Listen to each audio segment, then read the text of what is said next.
ఈ వీడియో అయితే previous short continuation అండి. బుక్ గురించి ఎక్స్ప్లెయిన్ చేస్తున్నాను కదా, ఆల్ ఇన్ వన్ బుక్.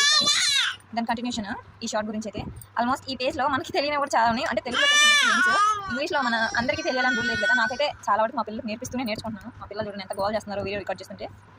ఇక్కడ వచ్చేసి తెలుగు ఆల్ఫాబెట్స్ అండ్ వాటిలో వచ్చేటువంటి వర్డ్స్ తెలుగు వర్ణమాల అక్షర వరకు ఉన్నాయి. చాలా క్లారిటీగా ఉంటాయి పిక్చర్స్ అనేవి. ఇక్కడ వచ్చేసి హిందీ ఆల్ఫాబెట్స్. ఆల్మోస్ట్ మా బాబుకి ఇప్పుడు 3 years మేము లాస్ట్ 4 months బ్యాక్ తీసుకున్నాం ఈ బుక్. కాస్ట్ అయితే 300 పడింది. వీళ్ళకి ఇన్స్టా పేజ్ కూడా ఉంది. ఇక్కడైతే ఫ్రూట్స్ ఎంత క్లారిటీగా ఇచ్చారంటే అంత క్లారిటీగా ఇచ్చారు. ఇక్కడ వచ్చేసి వెజిటేబుల్స్ అండ్ ఇక్కడ వచ్చేసి animals, wild animals, domestic animals. మధ్యలో డిస్టర్బెన్స్ మా పిల్లలు గోల చేస్తున్నారు. ఇదైతే సముద్ర జీవులు, sea creatures, insects, reptiles, amphibians. చాలా పిల్లలకి అయితే ఎంత నేర్పించండి. ఒక బుక్ తోటి మనం ఆల్మోస్ట్ ప్రీ స్కూల్ చాలా వరకు నేర్పించవచ్చు మనం. ఈ బర్డ్స్, ఫ్లవర్స్ అండ్ ఇక్కడ వచ్చేసి వెహికల్స్, ఇవి కలర్స్, షేప్స్. దీనికి సపరేట్ బిలో 1 year అయితే ఫ్లాష్ కార్డ్స్. ఈ బుక్ అయితే బిలో 1 year వాళ్ళకి మాక్సిమం వాళ్ళని చూడలేరు అనమాట. క్లారిటీ అబ్జర్వ్ చేయలేరు. ఇవైతే బాడీ పార్ట్స్ అండ్ ఇవి వచ్చేసి గుడ్ హ్యాబిట్స్. ఇక్కడైతే ఫెస్టివల్స్, డిఫరెంట్ ఫెస్టివల్స్. ఇక్కడ వచ్చేసి అవర్ హెల్పర్స్ అనమాట. ఇది వచ్చేసి last places of worships, temples, church అట్లా అనమాట. ఇదేమో స్టేషనరీ. ఇక్కడ వచ్చేసి టైమ్, క్యాలెండర్, సీజన్స్,